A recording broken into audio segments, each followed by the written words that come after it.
Jim Carrey. This quote, he said, "Don't live a life of fear disguised as practicality." And that was the thing that made me pack up my shit and move to Hollywood, because I had a moment of life is short and I hate regret. Well, I got diagnosed with cancer about 2 years ago, navigating that quality of life, whether you go take this route you find in your backyard or a straight up traditional medicine, all of them are out to kill it, but kill you to some extent. If 2 of these treatments of this extremely potent yet viable thing don't work, I got some more decisions to make.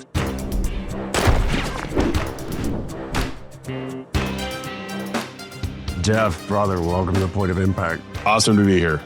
I'm really excited. Just a little background, former Green Beret. Did you do some private sector security also? Yeah, after, I was actually around COVID, pre, during, and slightly after, I did what is called covert protection, which sounds way cooler than it is. It was pretty cool because I didn't have to wear a suit and an earpiece and look like Men in Black. But it was right up my alley as far, exactly. It was right up my alley as far as, that level of doing the special operations stuff where we did more like low profile stuff. So it was encouraged to not shave and to look like a civilian. Yeah, so that was my private sector stuff. Nothing like old fashioned Blackwater or anything like that. But then also firefighter, actor, podcaster. I've learned recently, recovering OCD. Do people with OCD normally get along with people with ADHD, or is it like fire and ice? I'm just wondering. Like I'm just picturing, like The Odd Couple. Yeah, it comedically for The Odd Couple, it'd be amazing. Real world application, I'm not sure who would murder each other first. A great story that I know you'll appreciate.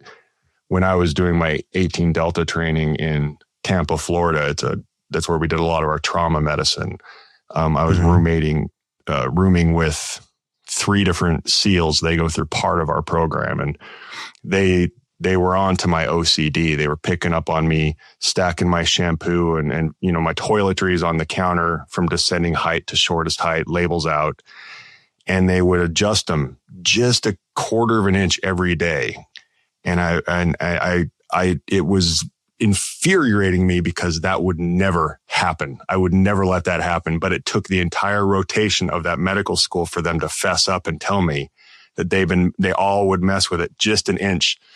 And I thought I was losing my mind because, like knowing your OCD also kind of eliminates you. Like, no, I know I wouldn't make this mistake. So I can now blame someone else. But I trusted them not to mess with me. But that's what happens when you trust SEALs, they'll get you.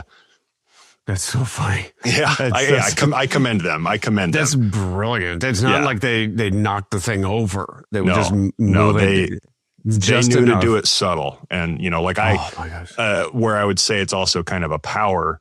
I lived in an old house outside of Fort Carson, and a friend at the time, the starting this event, I didn't realize it was a friend pulling a joke, keyed into my house because they had a key to my house to take care of my dog. And the friend and her boyfriend keyed into my house to scare me. And the way I knew someone was in my house is because, normally when you put a key in a door lock, you have to rotate it back to vertical to pull the key out. This house was such a janky thing. You could pull the key out in any direction. So when I came home, I noticed that slot was just about 15 degrees off vertical. And I knew, I was like, somebody's keyed into my house. So I came in my house. I didn't do some Green Beret house clearing. I was like, hello, who's in my house? I know you're here. And they're like, how did he? I was like, thank God I had a little bit of discipline. I didn't want to kill my neighbor. Yeah. But also, you don't want to clear the house and start popping off rounds. Exactly. I needed my dog sitter to be alive. And that's how I knew somebody was in my house, is that key slot was 15 degrees off vertical. And hey, that's incredible observation skills. It's Dexter level, it's a superpower that only works. It's like The Mentalist, only Exactly. you can get paralyzed by noticing something like that. That's what I'm saying is it comes with a flip side of that coin is paralyzed would be almost the perfect word is just move social on. paralysis. That's what I was thinking about with the ADHD. Yeah. So I was like, I cannot move on until this is done. Yeah. And then the other guy's like, I'm bored. Let's do this. It's because I'm like the blindest guy with shiny object syndrome. Yeah, that's kind of a sick joke. As that's it. Like, go to a grocery store or something.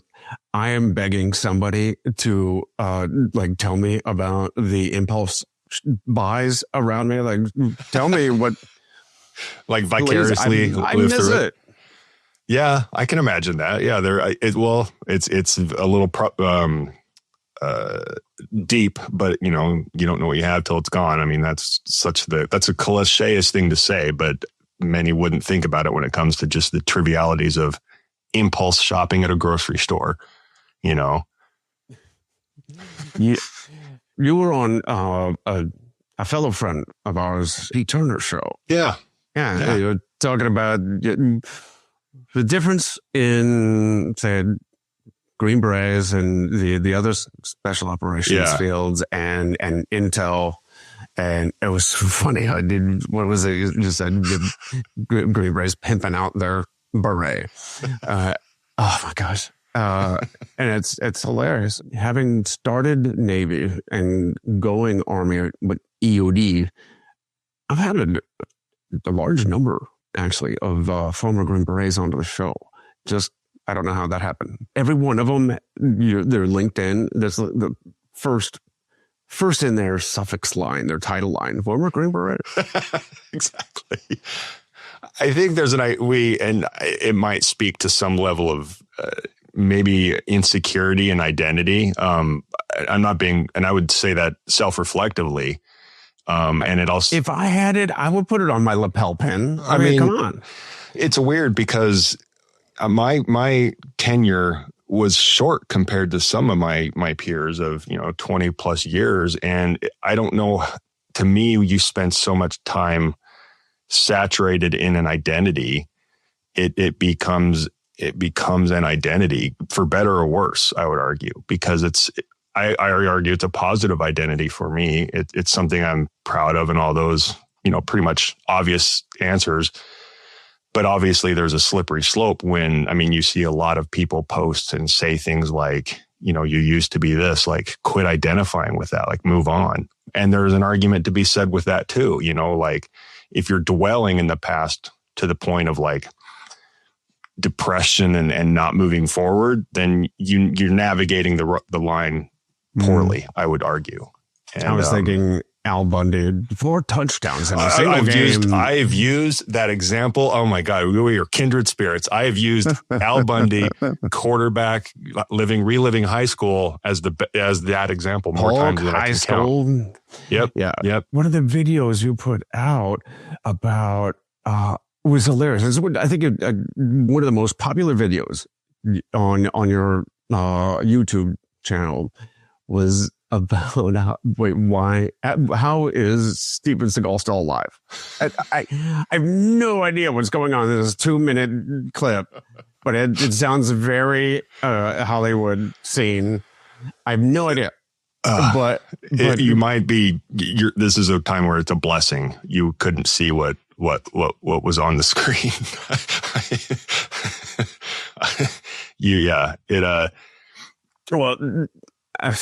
Not like I haven't gotten enough of it. I was a Navy cook.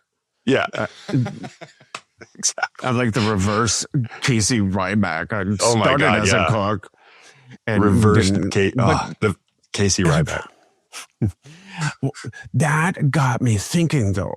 Yeah. And I didn't have time to look this up, but have you been on Cleared Hot? I think I have. I'm 90% sure I have. What I remember, one episode way back when was somebody at SHOT Show. Mm-hmm. And somebody, I forget who it was, the guest was telling the story about Steven Seagal, and he was private security, former special operations. Yeah. And it was the funniest story ever. And I can't find it. And I thought, a couple pieces fit here. Maybe it might have been you.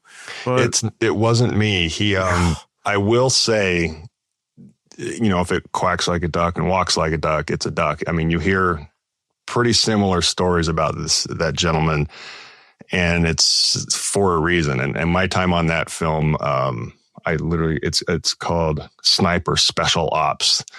And it was, I had no career, so I have no problem talking shit on people, but he's a unique individual, and he's very disproportionately proud of how amazing he is.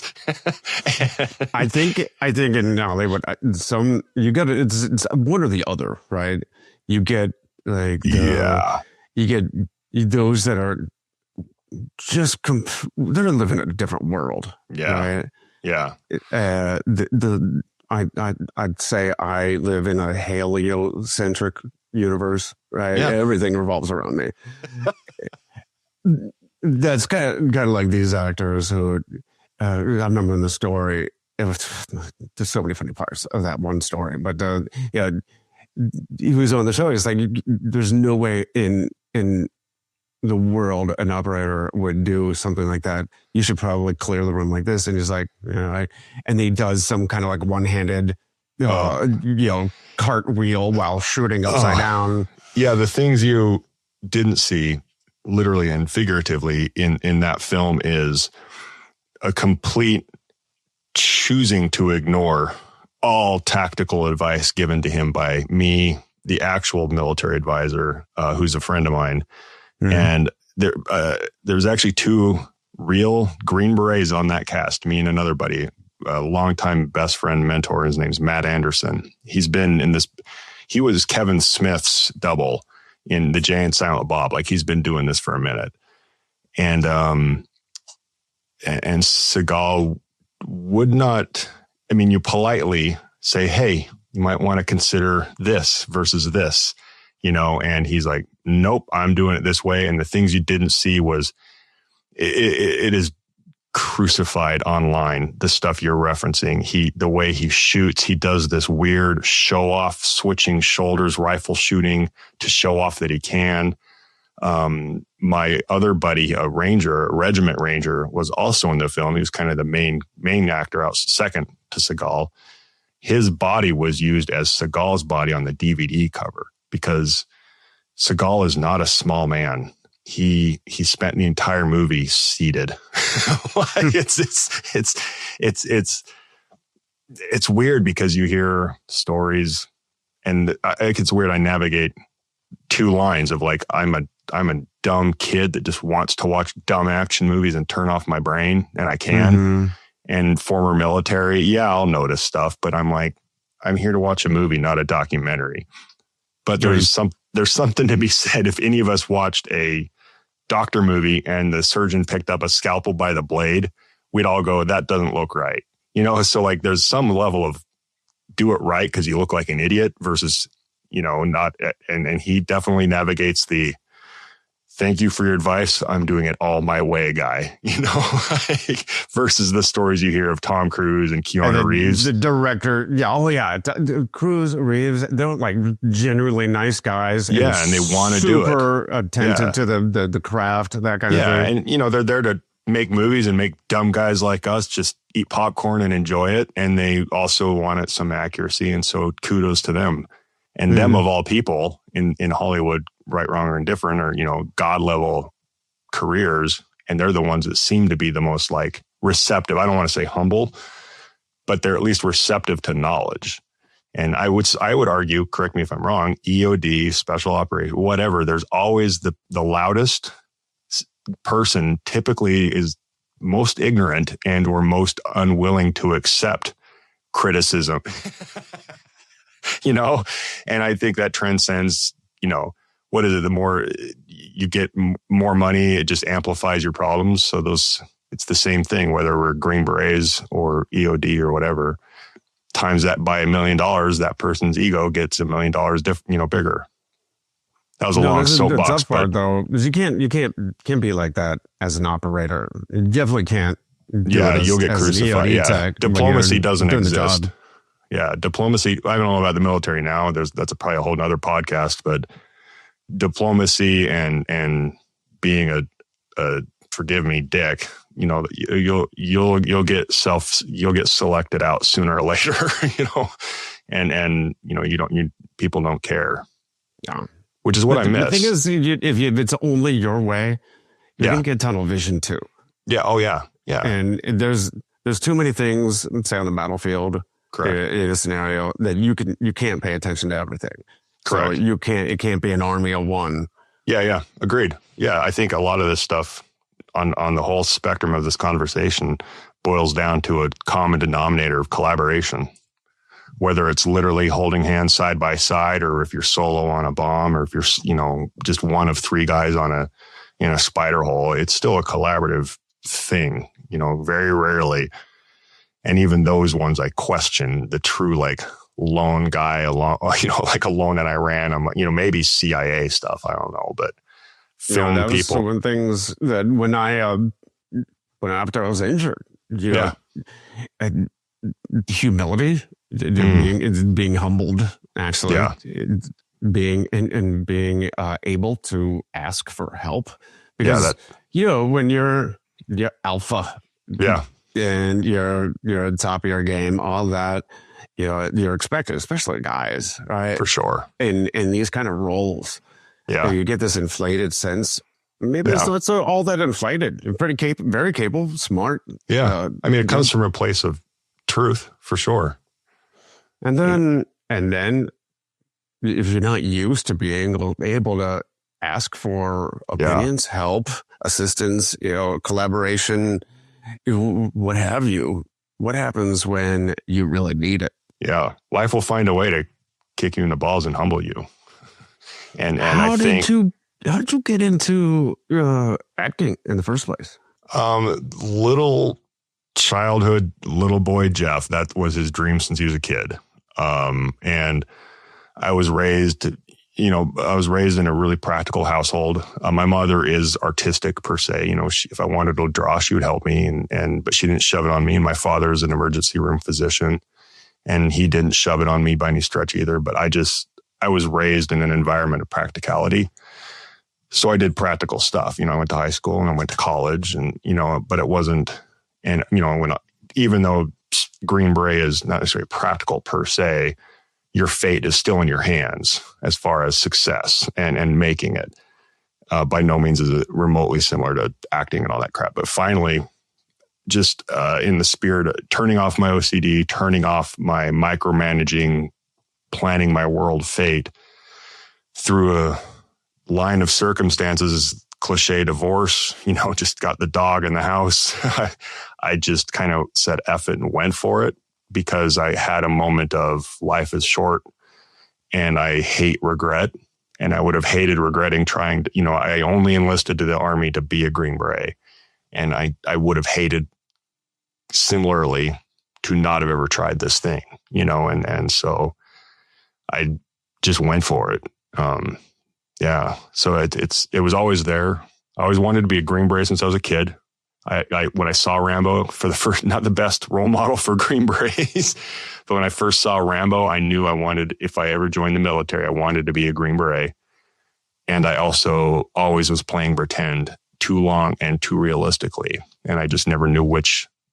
So basically I covered both bases. Once I was done with one, I said, all right, now off to the other. My first time I saw Rambo, I was like, why is this homeless guy so ripped? You and I are very kindred spirits. And the older I get, the more I'm like, I don't know if this guy's weighing his food out in the world and, injecting what he's injecting. Like, I don't know how this works, but It was only recently because of Jack Carr. I actually went back and read all of David, what's the author's name? David of Rambo? Yeah. So I actually read the Rambo books and the rest of the author's books. They're awesome. In fact, right now, my son is my oldest is 15, just discovering Rocky. Oh, what a pleasant feeling. Which is, of course, a total failure on my part. But so you got your taste of acting and you got there. Did the childhood dream come to life? What'd you think? By no means, obviously, am I on billboards and living in if you could see, our house is small and modest. And I did enough and am doing enough that it, in the spirit of, I think I can safely say guys like you, me, our peers, you set a goal to climb that mountain. We are intense and competitive and perfectionists and Ricky Bobby, if you're not first, you're last. So yeah, I went and did it, but I wouldn't say in my assessment, my hyper perfection level assessment, that I succeeded per se. I paid the bills doing it. I got a pseudo career out of it. But I didn't accomplish what I wanted. I don't want fame. That's irrelevant to me. I wanted to comfortably pay the bills doing it reliably, just the same as a 9-to-5 job. Like I said, I think in one of our emails when I had to reschedule with you is I'm in a place of, probably not the most, super motivational. I'm a little cynical and jaded, admittedly. Like when I see my Facebook memories and I see videos of motivational hoorah stuff, I'm like, shut up, Jeff. So I have kind of a dark perspective of it, but I also still do not regret trying because I hate regret. I do regret it not working out because there are days, and I'm pretty transparent about it. Many probably think I'm whining, and I might be, but I'm also doing it in a spirit of like, people need to be reminded reality exists. Chase your dreams and all that shit, but it might not work out. And that sucks. You need to either reassess what that dream is or and so I'm navigating that. So to answer kind of what your question was, is like, yeah, I did it and I tried. And there's probably not a day that goes by that I go, God, had I known this was the outcome, I wish I would have stayed a firefighter because I'd have a white picket fence, a pretty good house. I wouldn't have all this debt from risk. And that's the navigation I'm at mentally, to be brutally honest, where I'm navigating that present tense now as far as like worth it, not worth it, regret, that whole cliche of crap, trying to just figure it out and find the right answer. And I don't have it, unfortunately. So you recently came back from Australia. And speaking of struggle, speaking of pragmatic, hard things going through in life, you've got something came back. Yeah. Tell me a little bit about that. Yeah. Well, I got diagnosed with cancer about 2 years ago, went through the steps to fight it initially, had surgeries, and super sucked, I won't lie.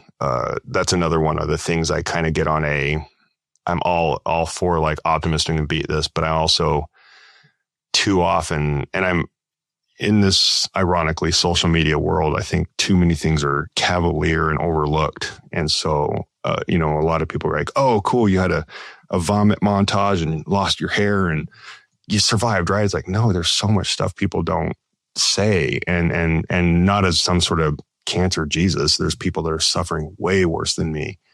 But that first round was kind of like, all right, surgery, move on.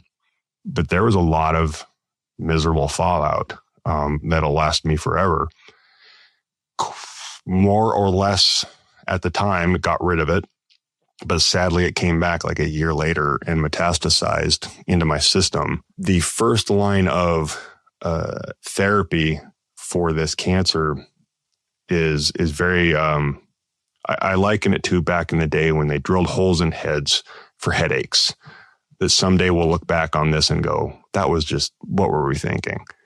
But the first line of defense is to chemically castrate men when they have this cancer. I'm not some bro muscle. I mean, I look like one, I won't lie, but that hearing chemical castration didn't kick me off and scare me and all that because of like muscles and youth.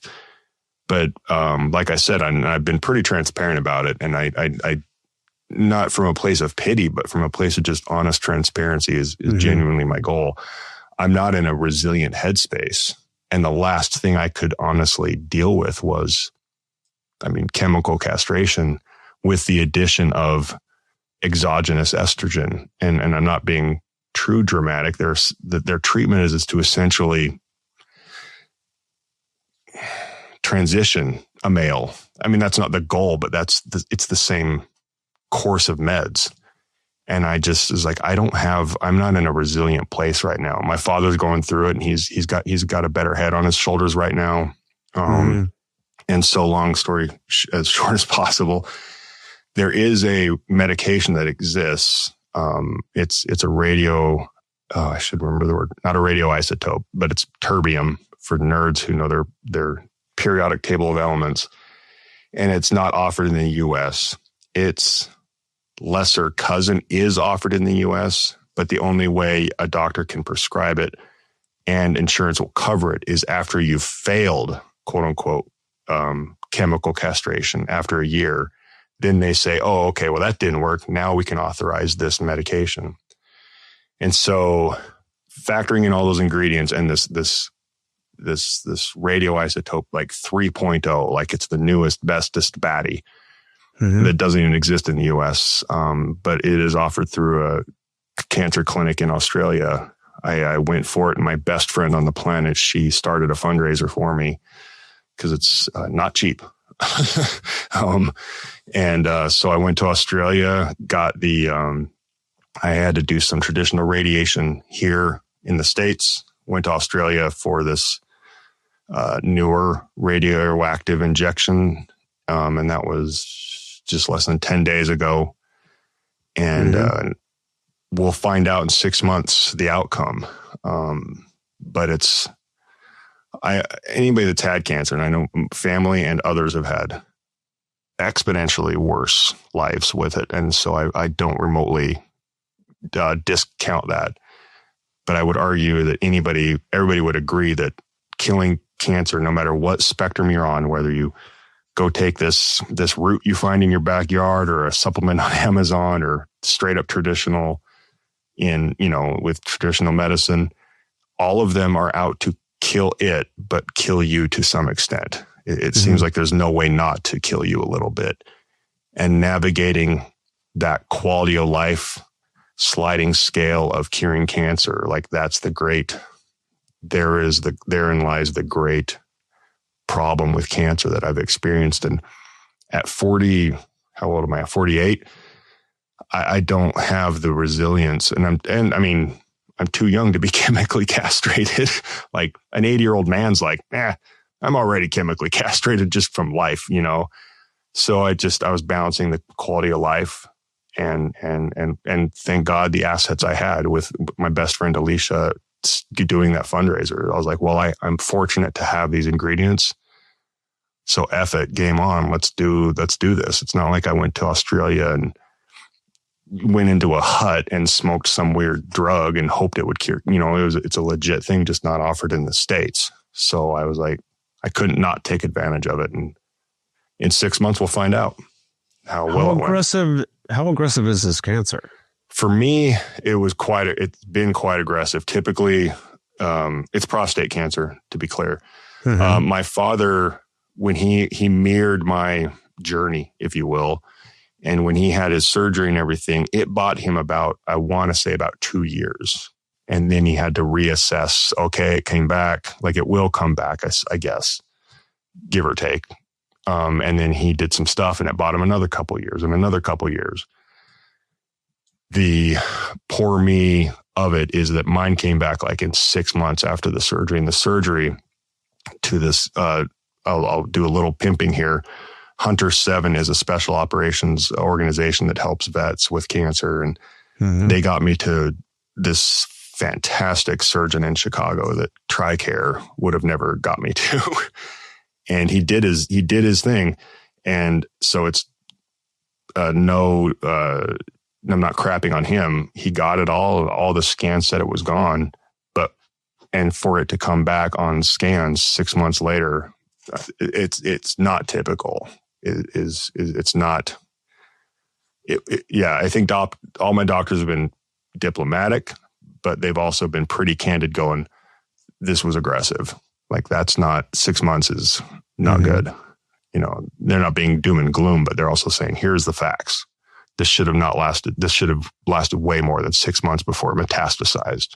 I know the fundraisers was started before you left for Australia. You'd raised quite a bit. It was far short of the goal. And you have the ongoing treatment, recovery, quite a bit to come out of pocket. Yeah, you know, and like I said, it's on the or somewhere negative. I'm not being negative. It's on the quite medically safe assumption that I'll need 2 treatments in Australia, and then after that, God forbid, I'll have to have some come to Jesus talks, because if 2 of these treatments of this extremely potent yet viable thing don't work, I got some more decisions to make. So the fundraiser covered the first trip is how I'm looking at it. And Hunter 7, anything I'm very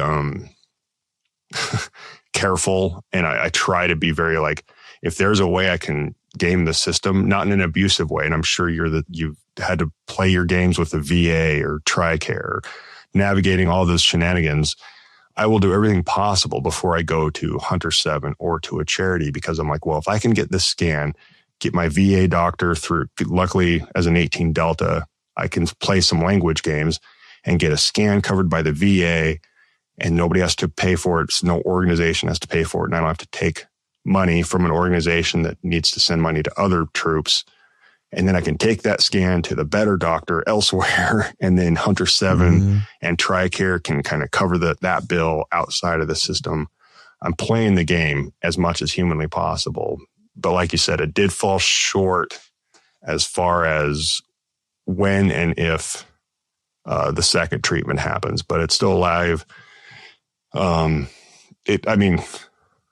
You hear people talk about this all the time when they do these things, like, holy crap, I can't believe it did what it did. I hope the treatment works. Thank you. Yeah. And I also hope someday soon that we look back on this time and think, what were we thinking?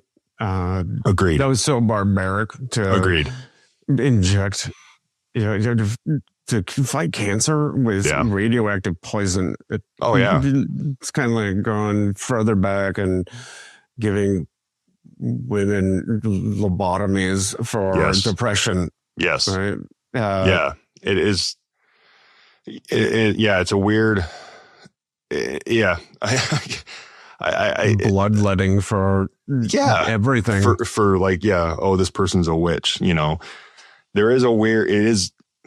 It is a fascinating disease, and it, to be quite frank, it just pisses me off, because I'd rather, everybody, like you said, one of the wisest things you've said thus far is perspective. It's all about perspective. And I understand the actions you take, but when you're in that hard spot, that pivot place, how do you build that energy up, or how do you get that mindset to keep going? And I'm working on an answer. Good. I wish you had one, but that makes me feel better selfishly that you don't have an answer on, like, off the hip, that shows that to me, that goes back to what I just said, is you've crushed some amazing, but you also don't have an answer. So like, that to me is the balance. Doesn't delude me or anybody else to think like, oh, this was easy. He just did this shit wrong. He's just perfect, and he's climbing mountains, and life went on, and he's perfect. Like, does nobody any favors, but you still did it without an answer. And to me, that's like tear inducing. So like, that's fascinating. I love that. For me, family support, incredible family, that military family. And some of it was perspective. I mean, the military experience, the just shut up and take another, step forward. Yeah. Right. and keep trudging on, keep grinding, because eventually that ruck march will be over. Yeah. And appreciating the process, maybe. Yeah. Do you find, if I may reverse a question on you now, do you find, is that synonymous with a why, the proverbial why? Like when that ruck march eventually, God willing, it ends, but let's say it surpasses your resilience threshold. Is that where you as Aaron, is that where your why comes in? And like for some people it's their kid, or some people it's like just sheer will, what is that for you? Or is it, do you have a word for it? I have a bunch of whys, which is good. Absolutely. I have a whole basket full of whys. Oh yeah. I'll die on the hill that those reasons are important. And the more, the better. Yeah. And this is like, purpose does not equal occupation. Agreed. Yes. I will die on that hill too. And you can't, there's like, you have to love the job you're doing. You have to love what you're doing. And no, you don't. You have to love the reason for doing it. Yes. Agreed. Agreed. I kind of equate that to the life I'm living. I don't have to love being blind and deaf and, the laundry list of crap that falls down. By the end I get to the bottom of the list, it does sound like I'm complaining. I can love the fact that I'm still here. I can love the fact that I'm raising 3 boys. I get to be a stay-at-home dad and talk to people like you and call this a career and speak to others and maybe have them have that aha moment. I love that. I love maybe helping somebody get through their hard spot because it helps me get through mine. And life is just full of hard spots. It's just we go through grind and recovery and growth and grind.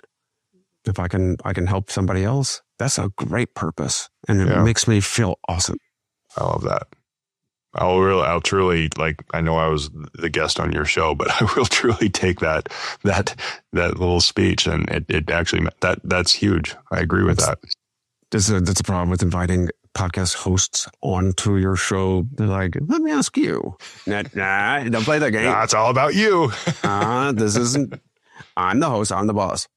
My rules. I think it's the time for the countdown to impact. 3 books, 2 quotes, and 1 person.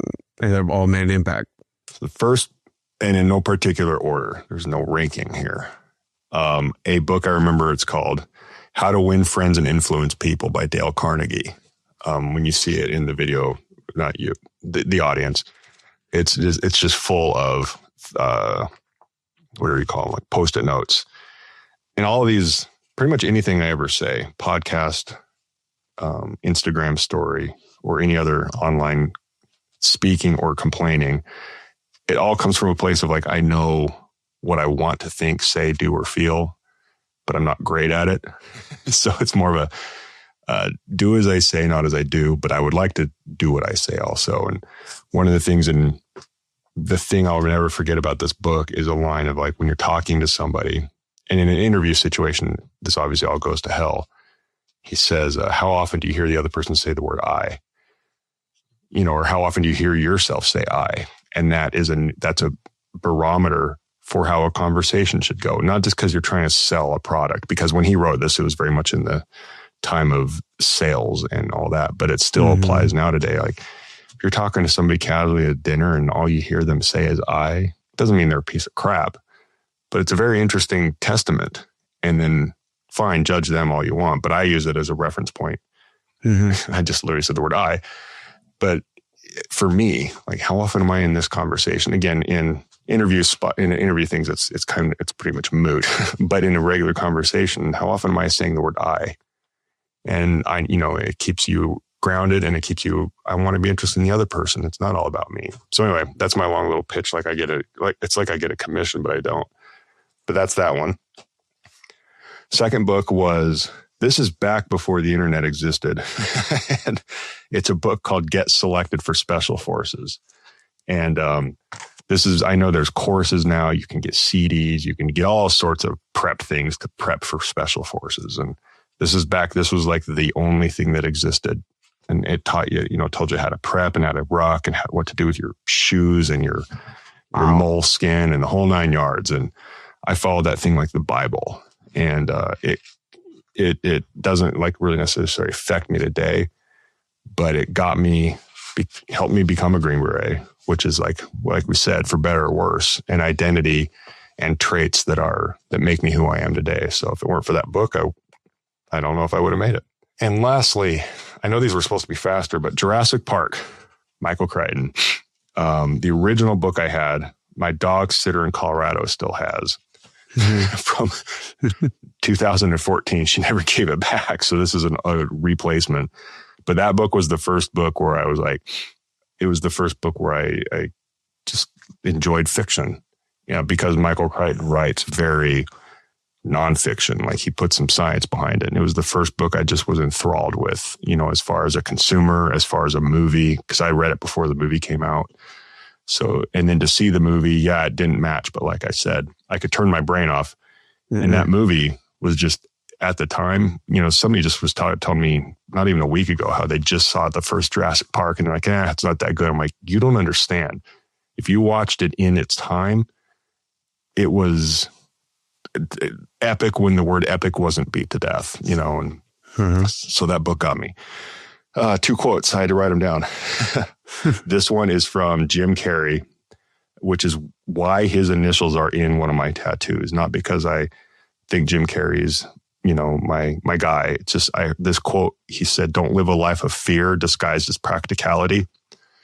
And that was the thing that made me pack up my shit and move to Hollywood and give that thing a try. That speech came up on Facebook. So this is back in 2014.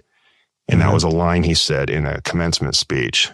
And I'm not exaggerating for the sake of the story. I'm almost certain it was less than a week later, I put in my time at the fire department and said, "Screw it, I'm going." So I've always loved that line. This isn't a quote, but it's a theme. Mm-hmm. One of my tattoos, and 2 of my tattoos exemplify this, is put your oxygen mask on first because you're useless to everyone else. So one of my tattoos is death holding an oxygen mask, like from an airplane, when they say, put your mask on first. So I have an image of death with his what is it called? Scythe, holding an oxygen mask from an airplane to remind me it's not selfish, but if you're not, and it goes back to our military thing. If you're broke, you're useless to somebody else, Mm-hmm. And it doesn't mean, and another one of my tattoos literally is the word triage. And I have it written like the Joker wrote it, like chaos. Life is chaos. You need to triage what matters. And whether that's your kids, traditional triage, God forbid, a mass casualty incident, but just in general, those 2 things tie into my theme of you are useless if you're not good. And the few times I've played dad to some of the closest children in my life, like if you aren't good, you're not great for your kids. You're not great for your better half, and so that's been a theme of mine. Sorry, I'm really passionate about that stuff. I love it. That's kind of like the lifeguard thing where, if you're going to be trying to rescue somebody, you're no good if you also become a casualty. Right? Yeah. I've always thought that way. And it was even before the military. It wasn't because I was an EMT and I love the word triage. When I did indie film before I joined the Army, so after theater, majoring in theater in college, I then started an indie film company with a bunch of local friends in Idaho. And the way we paid the bills was to do commercial work. And our business was called Triage Innovations. It sounds really hokey, but it comes from a place of like, you got to filter out what matters and what doesn't. Mm-hmm. And like you said, I mean, that's even a classic scene in Black Hawk Down, like triage at its truest sense of when they kept running out to get the guy that was shot. The problem is that they never returned fire. They just kept, they actually did the inverse of triage, which is easier said than done. Don't get me wrong. One person, this one was hard.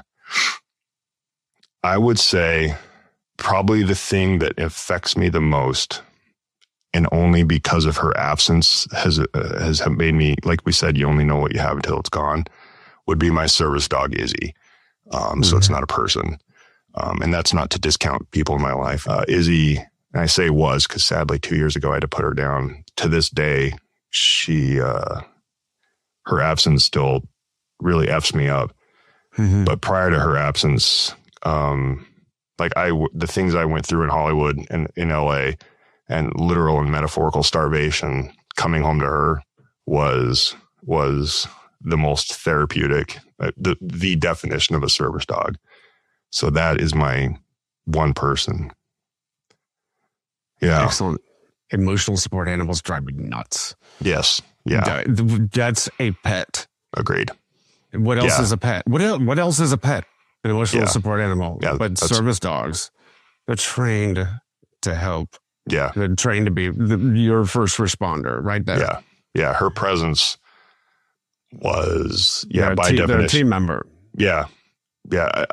Like I said, it wasn't until she was gone that I realized having that void as a reference point, at the time I would have still swore. When she was alive, I would still have sworn how much she did for me. And I knew it. I wasn't unaware. But this full spectrum of her impact daily. All right. Last two questions. One is, where can people go to find out more? I claimed pretty much anything Jeff Bosley. That sounds so pompous, but I was very good at one point in my early career at claiming anything to do with my name, whether it's the website, social media handles are all, they're so pompous because I saw Hugh Jackman used the Hugh Jackman. And so I was like, I'll be the Jeff Bosley. And it wasn't until a little 6-year-old, a girl I was kind of a father to, or I should say maybe like a uncle to, she made fun of me. She's like, "Oh, you're the Jeff Bosley." I was like, don't make fun of me. I spent 5 years claiming all those things, but all my social media handles are the Jeff Bosley. You're the Ohio State. Yeah. It's extremely pompous. But I put a lot of work into grabbing all those. And we're going to get that fundraiser page up there on the show notes too. Yeah. And you mentioned your friend Alicia, and she wrote just the most wonderful thing. Yeah, it'll make me cry thinking about it. On that page about you. So that's terrific. I want to ask everybody right now to please go to the show notes, click on the link, read what Alicia said about Jeff. It's amazing. And then while you're there, pull out your credit card.